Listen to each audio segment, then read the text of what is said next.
The next step is going to be start your cockpit setup flow. I always start right here. On anything I do, pretty much, I start right on this corner. Okay, crank master, start master off. Good charge on this.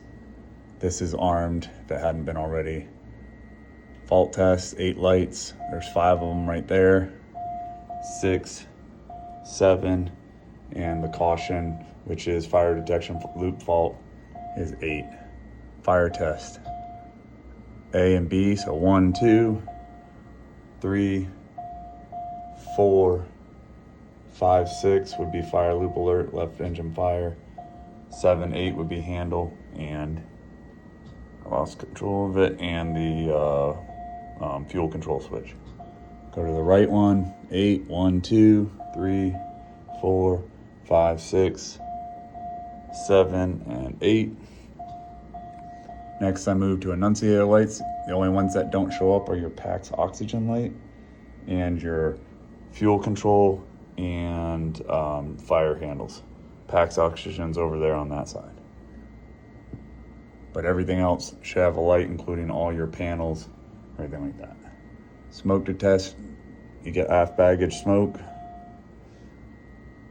Ice detect, you get ice left and right ice detect fail. Fuel 7714 and a low fuel level.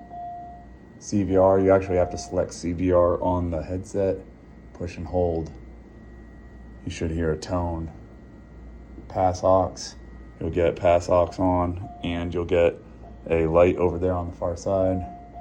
I tend to do secondary, push and hold vibes, 180 to 220, just like the normal that you're used to.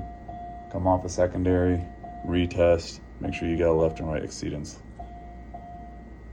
Equipment overheat, pushing that. You're getting left, right piling hot, left, center, right aft floor hot, and aft equipment hot.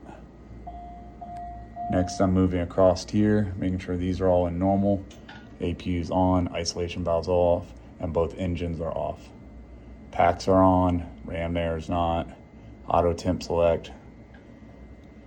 You really don't even have to pay attention to that. In fact, that's not on the 450, that's only on 550. Set whatever temperatures you want and leave it in auto. Come down here. Something I forgot to mention, when you arm the button, another thing to do is hit this out of manual and make sure it goes to auto land. If it goes default, that means your AC essential bus is broken, or your e-inverter is broken, and you're not getting power from the batteries to the pressurization controller, and that's a problem. So next we're gonna go semi, come down here to the pressurization controller window, just set anything in there that you want. Just has to be something, maybe, hold on one sec.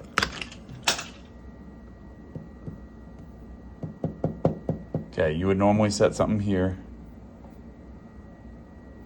Whatever it is that's different than your PIC or left seat, and come back up here, hit auto.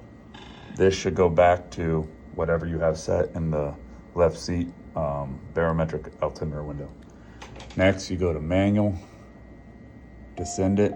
So you're gonna close the trove all the way. I'm not gonna do it because it's really slow on this thing, but you close it all the way. Once that's happening, you make sure it opens some up, back up to halfway.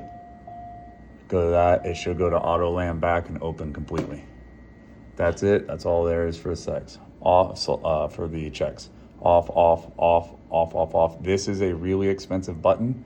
If you push this on the ground and it goes longer than 10 minutes, it's probably gonna frost every window in the back, and they'd have to replace every one of them. So that thing should always be in the out position until you're ready to you're ready to take off. When these get turned on, that one gets turned on. These all stay in the off position. If these were in on or auto, when you did your ice detect, it would have overloaded the APU, and you'll hear about that. All right, this is the normal. Open both of those. And then you got the CAS messages. Off with that. pressure low, on, it goes out, off, on, off, on. I'm not gonna insult your intelligence, you guys know how to do this. Back to on, it goes out, and then out. And now you should have the right fuel. Cancel your warning. Check, make sure you get lights, they do. That button doesn't exist in a 450.